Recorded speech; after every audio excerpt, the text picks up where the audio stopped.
what happened when you heard the sound of the bell just now? Inside your mind, you started thinking about lunch? Or you decide, okay, now it's time to open my eyes. There is something happened. Then you start to, if you notice, then you have an intention first before you open your eyes. So we need to start to familiar with that intention. Now my intention to bring the attention on the top of my head. I feel it there. Then sitting again the intention. And there's attention. So this is what we start to familiar with how our inner world working before we do something. And we start to notice there's intention to do. That is the power of awareness. To become mindful. And sometimes, if we are not aware of it, we just start to do it straight away. Like say something hurtful, doing something not useful, because we are not aware what happened and we just automatically reacting. So what we do the last 15 minutes, is actually this is intention, attention, this is where we start to harnessing that power. So then it's not just useful when actually you close your eyes, because it will be expressed in your daily activity, whatever you do. Even in your workplace, you need to have a certain amount of attention into a particular thing. You have a job, you have a duty, this is what you should complete. This is what you should complete it. Okay, then you need to do it. If you're so scattered, it's difficult to complete it. Same with study like that. We need to have attention for a certain subject. And that can be maintained if we are feel at ease with it. Anybody here like to watch football or something? K-pop drama? These days, people like to watch K-pop drama. You just glue on that screen, right? Why? You don't have to force yourself. I need to pay attention, concentrate. That experience is a pleasant for you. That's why you just stay there.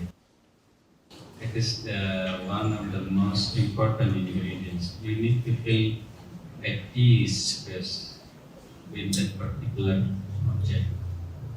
And sometimes you need to first bring the memory or experience when you feel at ease. You feel at ease when you eat, you feel at ease when you're resting on your bed. Bring that first, then you combine with the object. So, in any aspect of our life, whether you are a student, whether you are working in the office, this is what important if we want to have a successful life. A sense of attention and focusedness and maintain it. That is what we try to do the last 15 minutes. We bring attention to a particular object and maintain it. Be there for the duration of 15 minutes. And that can be happen when we completely surrender, completely accept what is that is happening now, and in that case, the breathing. If, for example, you experience the breath, but now I wanted to have lunch, why I'm sitting here, then your experience with that things happen right now, which is the breath, it's something not harmonious. The breath is here, but your mind is already there in the restaurant. And then it is a way of struggle. Anyway, you need to sit here for 15 minutes. You like it or not, because you're already here. So okay, just accept it then. The moment you accept it, the dynamic change. Oh, I don't accept it, then there is become. That is what referred as dukkha in Pali. Did you ever heard about it? Dukkha. Usually it's translated as suffering. But dukkha have a very wide spectrum. You are sitting here, but you wanted to be outside. That feeling of unease, that is dukkha. You just got fired. You're feeling very sad. You just break with your boyfriend or girlfriend. Oh, it's very sad. That's also dukkha. The intensity is different. Or you lost your car, your house burned down, your cat gets stolen, and there's also intense unease. There's also dukkha. So there is very wide spectrum. Oh, I'm sitting here, but I wanted to be there. I'm there, but I wanted to be here. Something which I want but not exist now. There's feeling of unease. That is dukkha. So the English translation is suffering. It seems like only the end of the spectrum, like intense. But any experience, oh, it's traffic. I need to stay here for 50 seconds because red light. When you're not accepting it, because I wanted to be in the office already, and the sense of not ease, that is dukkha. Resistance of what happened now. So when we sit for 15 minutes, we train actually ourselves to accept whatever happened now. And we use the breath as a tool to learn, I accept it in the next 15 minutes. Sometimes the breath comes in. Sometimes the breath comes out. Is any of you the breath just come in all the time, not come out? You will not sitting here, you will be cremated like that. Or just the breath come out. So when the breath come in, I accept it completely. We start to learn to accept what's happening in this moment. The moment we start to accept it, the dukkha disappears. The breath is here, but I wanted to focus. At this moment, I'm not focused, for example. So what happened there? I want something which is not here at the moment. The experience will be something of unease. If you approach the meditation like this, 15 minutes you do like this, 30 minutes you do like this, is 30-minute experience of dukkha. So there is a context when we talk about meditation in Buddhism, not just concentration. I want it to be like this, but in a way that I'm accepting now. I'm accepting my friend says something I don't like. Oh, you're getting fat. Then there is something, that is the fact. I accepted the fact. But actually I wanted to, for the people to say, oh, you are good looking. You are not so fat, you are so slim. But people don't say like that. So there is a gap between what I expected and what I received. So the moment we accept it, okay, I accept it. Then the dukkha, it didn't penetrate me. So this is what actually, if you see the deeper side of what you do in the 15 minutes sitting, is the 15 minutes of acceptance while you are aware. Last night when you sleep, there is acceptance but not aware. So you combine these two. And you notice when you go to sleep for 6 hours, you don't think of yourself, right? You don't think your problems in the office. You don't think your problems with boyfriend, girlfriend, siblings. Your 1 billion ringgit in the bank, also you don't think about it. Maybe because you don't have it anyway. Your car, your house is completely all gone. for 6 hours. But why you feel so easy? Because this is all the burden you've been carrying it in the Buddhist context. You put it down first. Then you start to learn, oh, when I put it down, it feels at ease. Does not mean after you wake up, then you burn your house, you throw away your car, you kill your wife because, oh, I need to let everything. No, but that mental obsessiveness, you can still say that is my house. But that mental obsessiveness, it becomes a burden. We learn that actually the nature gives us a hint. When you sleep, you put down everything. Now, 15 minutes, that's what we do. We put down everything while you relax, but aware. And from that place, we try to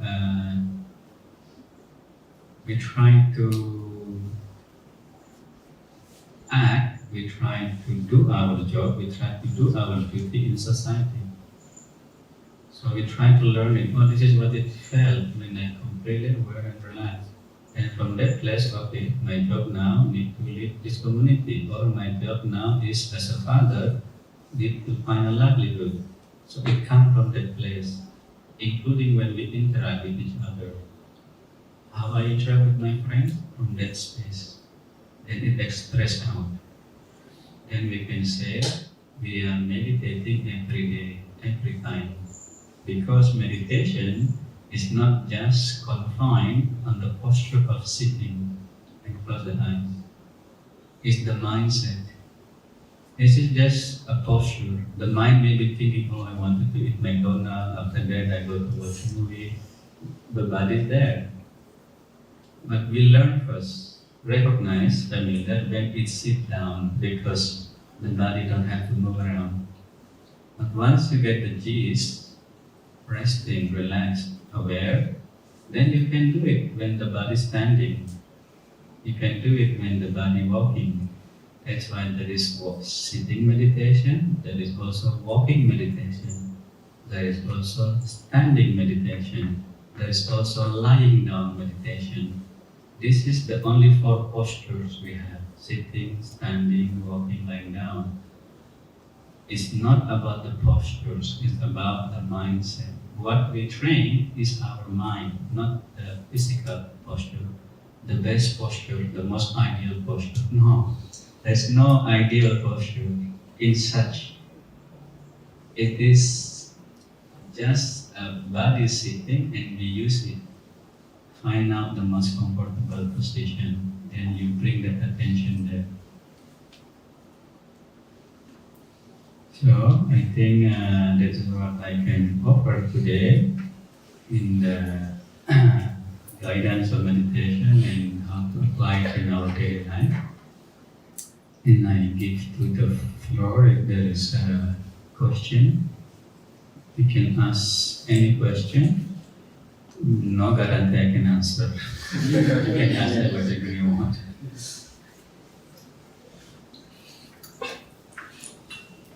Thank you, Ajahn, for guiding us and also helping us to have a better understanding on meditation and practice. We also have collected some questions from the youths prior to this session. We'd like to open to the floor first if you have any questions to get advice, some consult from Ajahn.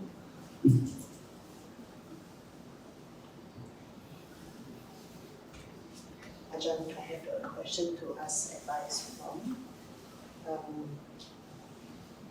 For example, at the workplace, there's a few colleagues who is always like negative. Maybe they are also not sensitive to others and they keep on complaining. So is choosing to distance from this kind of people a wise decision?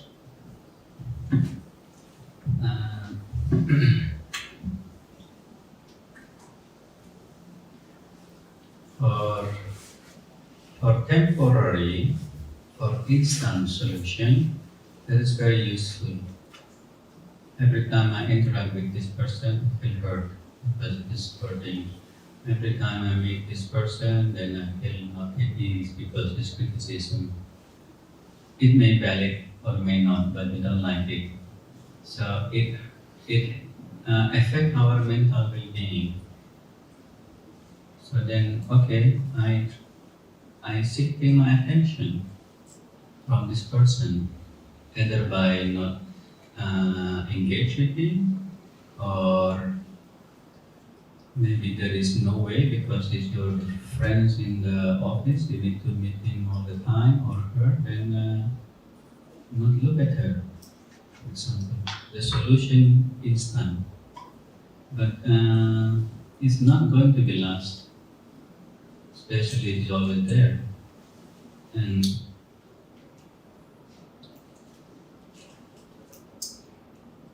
the other approach is to look how we react.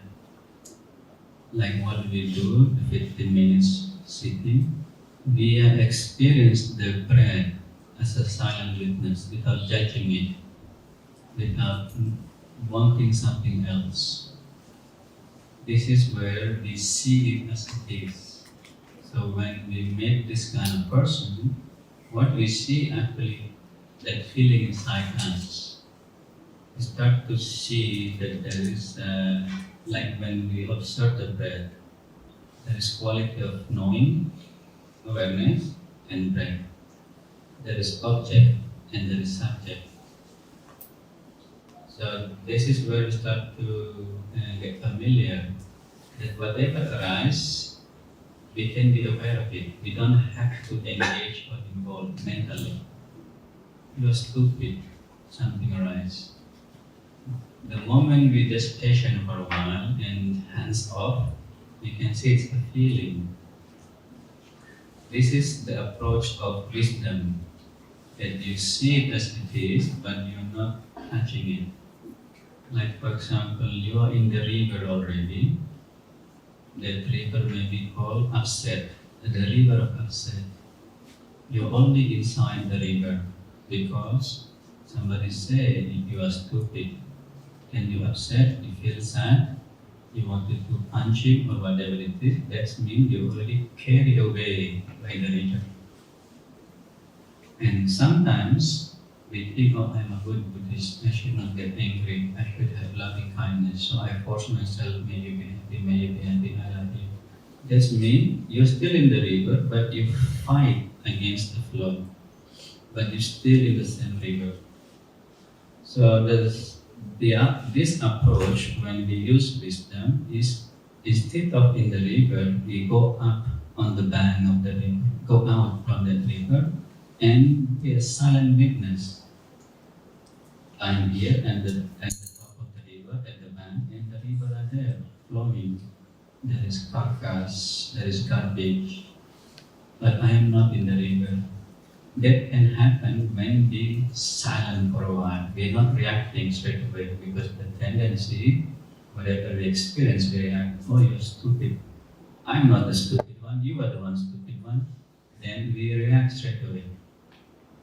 But when we just silent first, bring attention to the body, like to your breath or your fingers touching your knees, then you start to see what happened inside you. There is this wanting of saying you are the one who's stupid. If you can be stay there and don't touch it, that means you go out from the river, you are at the bank of the river. Then the anger, upset, just flowing there, it didn't touch you.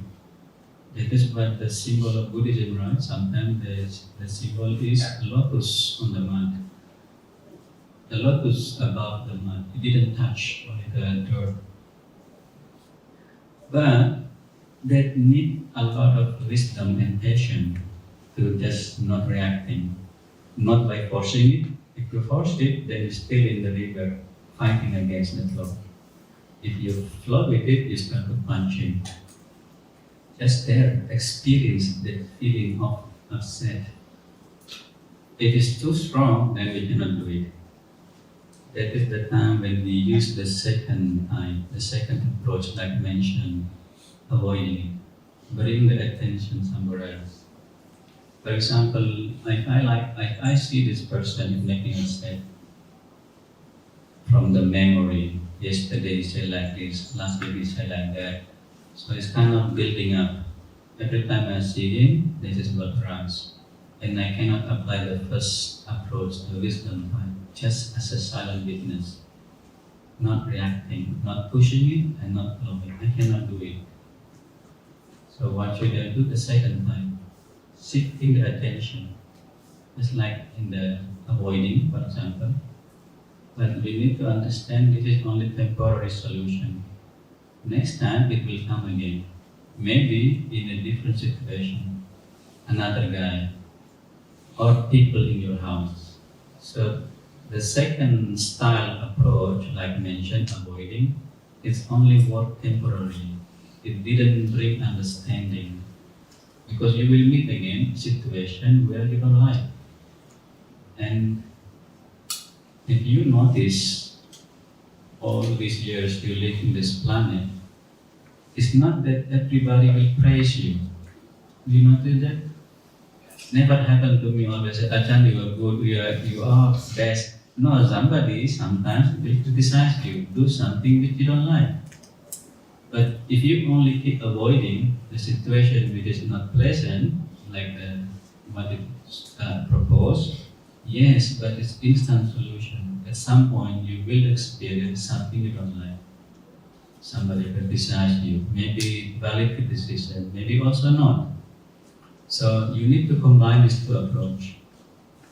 When there is something you don't like, don't run away straight away, like avoid it. Okay, let's see how long I could be on the bank of the river until the river flood and you also sweat by the flow of the river. Okay, then too much. I cannot just sit here. Shifting the attention. This is the guy, he's making upset. Then I look somewhere else.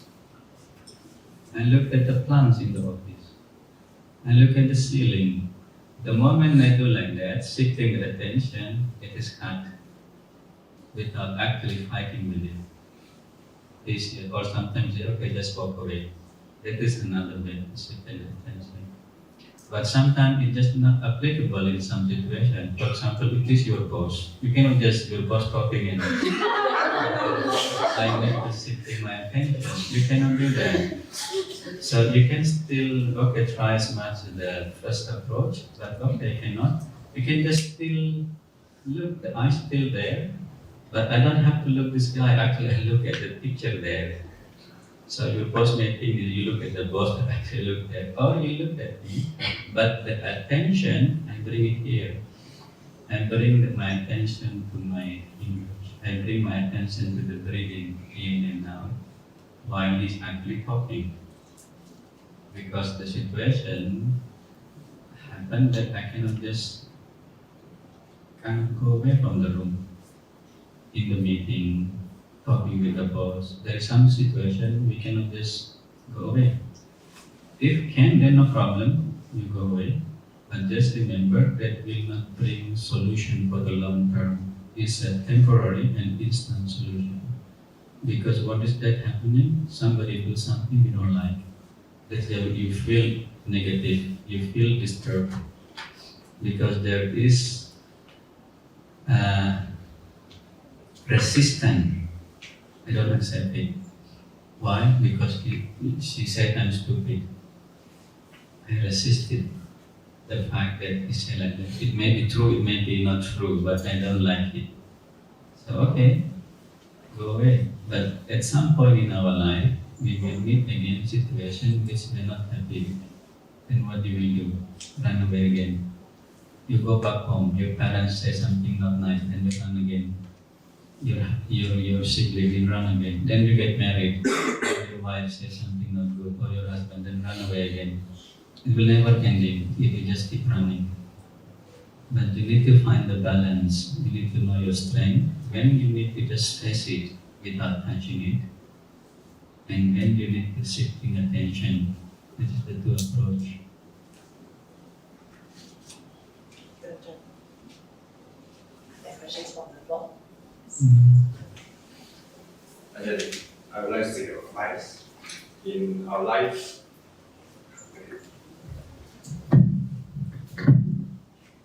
we actually face a lot of choices. So I would like to seek Ajahn advice on how we can learn to make wise decisions.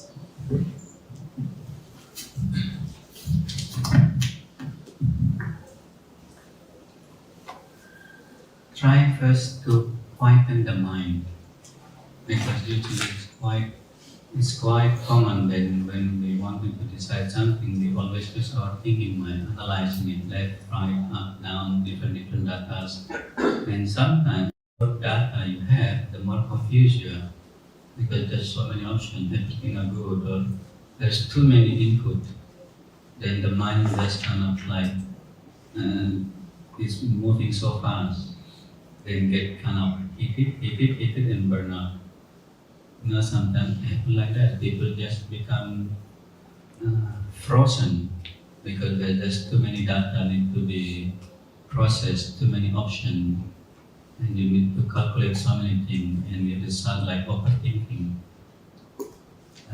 So then you need to learn how to quieten the mind for some degree, and from that quiet mind, from that sense of silence, you can decide it. So something you could say more intuitive kind of thing. And many of the solution, if you see the world, the breakthrough in the world happen during that time when the mind is silence. Like sometimes quite common, I give example like who's the one who kind of formalized the theory of gravitation? Isaac Newton. He's been pondering it for many months, trying to think there must be something why everything always go down. Always uses thinking, right? Thinking, he cannot find the solution. And what he did, he sat down under an apple tree, relaxed, aware. The mind started to relax down. Then the problem or the issue appeared, then he found the solution. Oh, gravity. How many of them before you can actually see the apple fall down? You cannot formulate it. First, maybe because you don't directing the mind to that why. No, I don't care if it fell down or up or down, I don't care. So then you will not try to find the solution. He cared. Why is it that everything when fall down, go down, not up? And some people are, you are so strange, why do you think like that? So that is what he tried to figure out. So when the mind relaxing down, the issue appears, then you can really make a decision. Otherwise, just still from the base of the thinking mind. It may be yes, it may be no. Or the one who says Eureka, who's that? Is it correct? Archimedes? Archimedes. He tried to figure out that thing. But he cannot, because what just depends on the thinking. It's too hot, the engine are too hot. We need to pull it down first. He went to bathtub. Relax.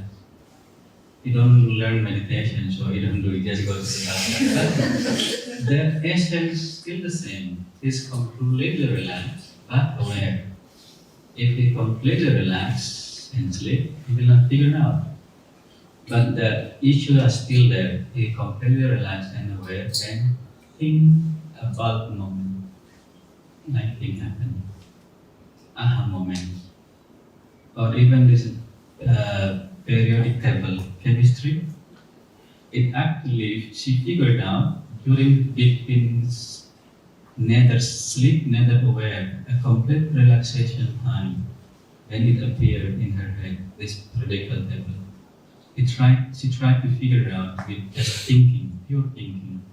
And this is what we are overemphasized these days, only about thinking. Then the mind gets burnt out. Many people become stressed, depressed. They think the more they have ideas, the more they thinking is the better, because it can solve all solutions. Because that is what we learn. When we think, of course, at some degree we can find solution. But it's not necessarily happen like that.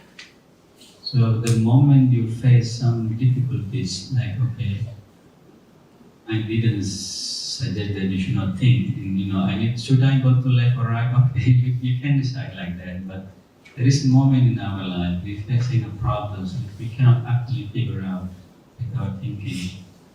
And that's the time. Sometimes they call it just sleeping it off first. Go relax first. What do you like? Oh, go to play in the beach. Okay, go play in the beach. Ideally, sit down and close your eyes. Ideally. But first you need to develop that skill. How to be completely relaxed anywhere. Then you bring up that issue. Thank you, Ajahn. We have time for probably one more question. There at the back. One five. Ajahn, I would like to clarify, is it possible for one to develop compassion but not metta? Because for me, I feel that it's easier for me to develop compassion compared to metta. Yes, it is. Some people have a different tendency, and for those who newcomer, do you know that terminology? Metta. So you say, hey, what did mother talk about? Metta, karuna, it's kind of food or something. And there is a 4 mental wholesome qualities we develop while we practice. The first we call metta. This is a Pali word, in English translated as a loving friendliness. So you may do not know what is metta, but you know loving and friendliness. It is what we prefer, metta. Sometimes it likens, like what? What is this loving and friendliness? It's like a mother loving her only child. What they feel when you say, oh, may all beings be happy. That feeling of loving toward other, it is called metta. And karuna is compassion. When people suffer, people have misfortune, and you feel compassion. It is called karuna. And the other is mudita, mean you happy with other people's success. Oh, she just got promoted. Oh, I'm happy for her. Oh, she just get bonus. Oh, I'm happy for him. Oh, he able to buy a new house. Oh, I'm happy. You are happy with the goodness which other people have. It sometimes is the other way around. Oh, your friend get promoted. Oh no, it's supposed to be me. I'm better than her. Oh, jealous. This is called mudita, happy with other people's goodness. And the 4th is upekkha. When people have, there is sense of balance, that we understand that everybody have their own karma. And whatever their karma, whatever they do, they will inherit the other heir. So when people suffer, there's a lot of people die in this moment in some part of the world, in Ukraine, in Middle East. If there is no sense of upekkha, then we can just feel too much compassion, then depressed. Oh, I'm so sad. There's nothing we could do. But then the recollection, the understanding of upekkha, that everybody has their karma, then we are not affected so much with this depression. And these 4 qualities, naturally people may develop in the natural way, some more and the other less. So they tend more compassionate when they see people are suffering or animals suffering. They wanted to help. Or those stray dogs don't have food, or this friend who just lost their job. Some people have more, like some people empathy, like karuna. And it is true that some people develop that more than the other. But what we try to cultivate, to have all these 4, we know when we need to apply it. So it becomes a healthy mindset. And sometimes good people, become sad or depressed because they cannot help others. Because lacking of upekkha, for example. So this is different tools to uplifting our mind or to protect ourselves. Metta, loving and friendliness, is protect us from its anger, mental life or mental life. Then there's developing loving and kindness. You can just, for example, mentally say, may all beings be happy. Like a mother love toward her only child, what it feel. Like all beings are like that. I am the mother and all beings are my only child. What is that feeling then? When you have that idea, then it will reflect how you relate with others. That is called spreading it. Or then recollect that because the fact we are born as a human, then the result is we getting old. When you are born, are you all look like this? Or just kind of small baby? My mother say I was like small baby before, even though I don't remember. But I'm sure I was like that before. I only remember like my memory, 5 years old, 6 years old until now. And that is always change. And it's not getting younger. My hair getting white now. Didn't even ask my permission to become white. But it is the verdict. The moment you're born, then automatic. You're going to get old. Everybody. And all is come with what? Oh, my knee is getting pain, my back hurt, all this. Everybody will experience that. And eventually, we will be like our grandfather. Any of you doing Qingbing soon? To whom? Your ancestor? They're gone already. There is a time, our ancestors just look like us. This is what happened when we are born. So then we start to have a feeling that of compassion to all beings. You don't have to need that only when you got accident. Then I feel compassion because he's suffering. But we can cultivate this feeling. We are all in the same boat as a human. And I will be getting old, I will be suffer also because sickness and pass away, just like all this. So I also have to feel compassion to all this. You don't have to wait until somebody lost their job, then you feel compassion. Just the fact they are human being, I'm a human being, I experience when I got pain, when my toes hitting the stone is painful. So I know that all beings also will experience this as a human being. I also have compassion for them. That's how we develop it. And mudita, just recollect the goodness of others. Or some of you here, as a teacher, doing something good, then you can stay inside, sadhu, I'm happy for you doing all that good stuff.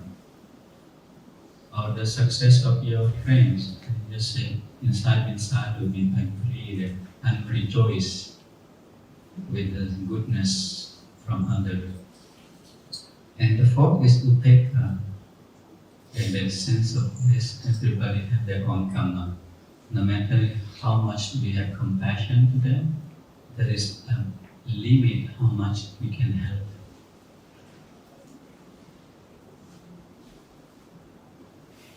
Thank you, Ajahn. I'll follow up with a question that we collected previously. Ajahn, why do I struggle with inaction issue on tasks despite knowing the consequences? I often complete them last minute and then I feel dukkha. I know I'm lazy as well. Can I see your advice, Ajahn? Can you repeat the question? Why do I still do things last minute although I know the consequences? I can feel the dukkha.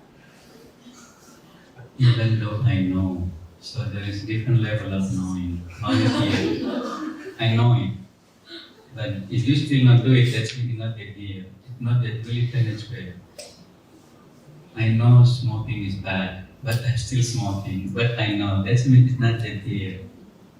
You need to really accept, oh yes. Once you really know, then you will not do it actually. So that knowing is only intellectual level. I know if I do this, then I will suffer. But I still do it anyway, Ajahn. That's mean I'm only here. Not yet really sinking deep inside.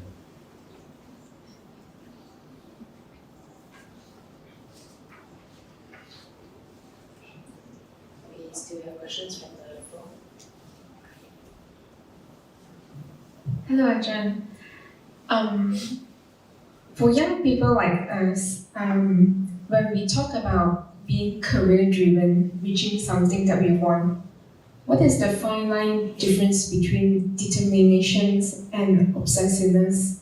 What is the difference between I want to be better and greedy?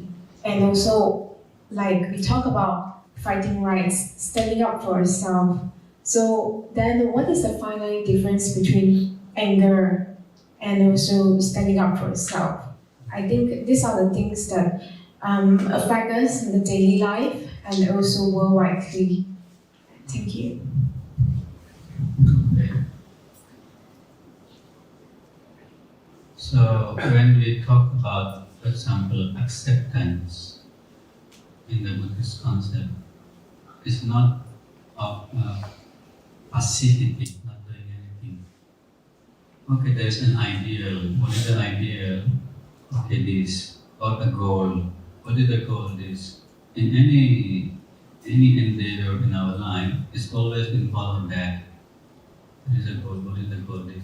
For example, the goal is for me to sweep this room. There is only, I set up a goal, right? But the moment I come here and just kind of moving the broom, that is the time I just put down the goal, just doing it the best I can. So we are responsible for our action. We can do it the best as possible, but the result is not in our hand. So it's not something that just don't do anything. No, you still do it. You can plan as best as we can, but the obsessiveness is come when you need to control the output. You need to control the result. Which is, if you notice in the world, the result is not really follow what you want. Sometimes you want it, this is the result, but it not happen like that. It not follow. I want that the world, everybody respect each other. Everybody respect every other people's rights. Everybody live in harmony. Everybody need to equal. There is so many ideals, but and to strive for that, there's nothing wrong. It is just become unskillful when we think that the result is in our hand. We are responsible, or the only thing we can do is in our part. I do my best.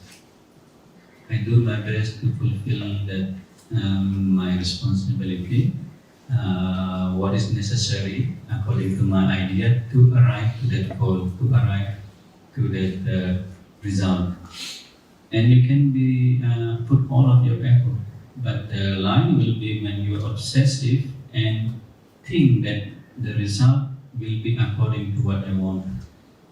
That's the time when you don't experience it, you feel sad. Because there is this kind of idea that it will depend on me. Do your best. Do as much as you can. That is what you can do. That is the only. But they take some responsibility. So this person asks, how do I know if certain responsibilities are worth to take on? For example, in a Buddhist society, almost everyone will avoid the president role just to avoid trouble. Oh, I thought president or prestige. I'm the president. I can do whatever I want. There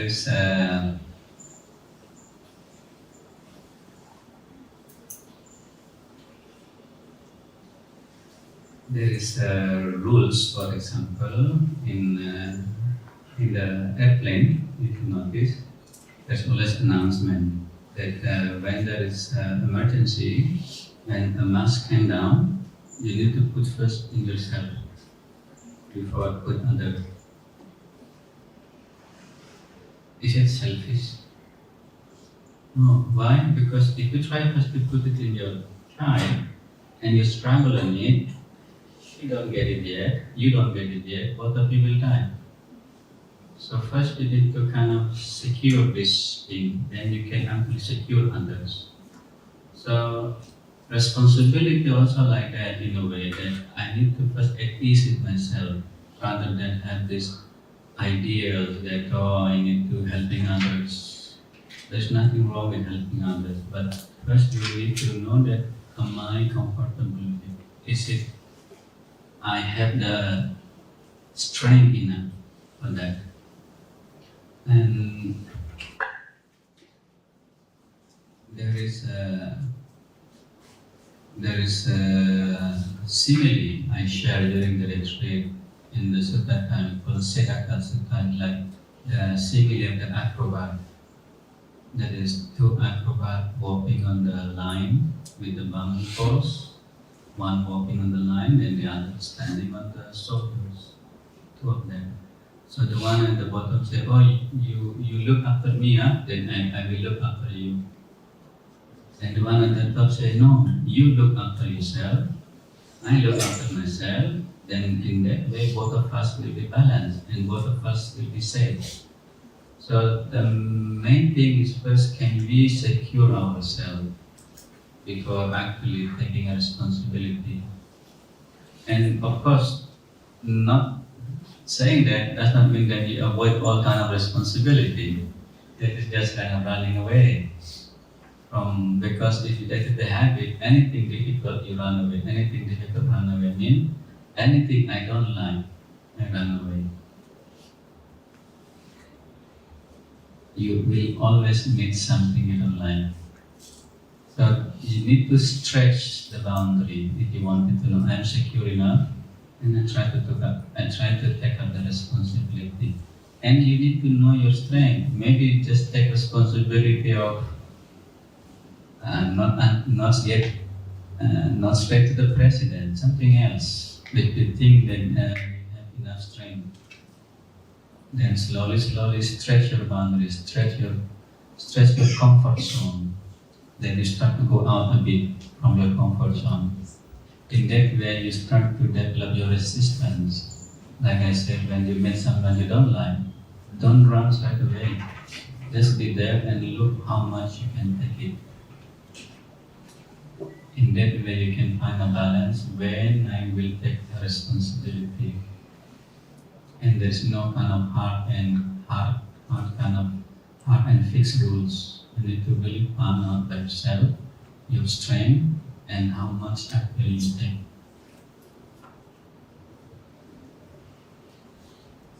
Thank you, Ajahn. One final question.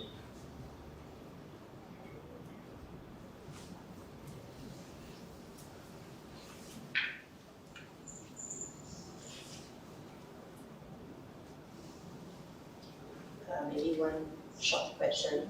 Apart from meditation, Ajahn, what are the other ways to increase my attention span for better focus, for example, for work or even Dhamma talks? Time to time, rest, but aware during the day. Don't call it meditation, because otherwise, I need to go meditate. And no. Time to time during the day, we just have a break. Resting, I'm resting. Because resting is internal, not depend on. I didn't mean like the bodily resting. Mindset. I'm resting now, but aware. 3 seconds. You may count 1, 2, 3, or you can say if you're Buddhist, Buddha, Dhamma, Sangha, mentally. How many times during the day you drinking water? Many times. So why not just every time you wanted to drink a water, just hold the cup first. Am I aware that I'm touching the cup? Yes, I'm aware. How do I aware? I know it. Direct experience. But then I hold it with the mindset of relax and aware. Buddha, mentally, Dhamma, So 3 seconds. Okay, drink it. And after 1 hour work, you drink again your bottle, right? Then you do it again. In that way, in analogy I gave in the retreat, you have the piggy bank, 1 ringgit. Another time 1 ringgit. 1 ringgit. And soon it becomes 1,000 of ringgit. So you see how I'm going to develop my more awareness, then that is what you need to keep in place. Not just only 30 minutes in the morning, 30 minutes in the evening. If ever you do it, but maybe not. Oh, too tired already, maybe tomorrow lah.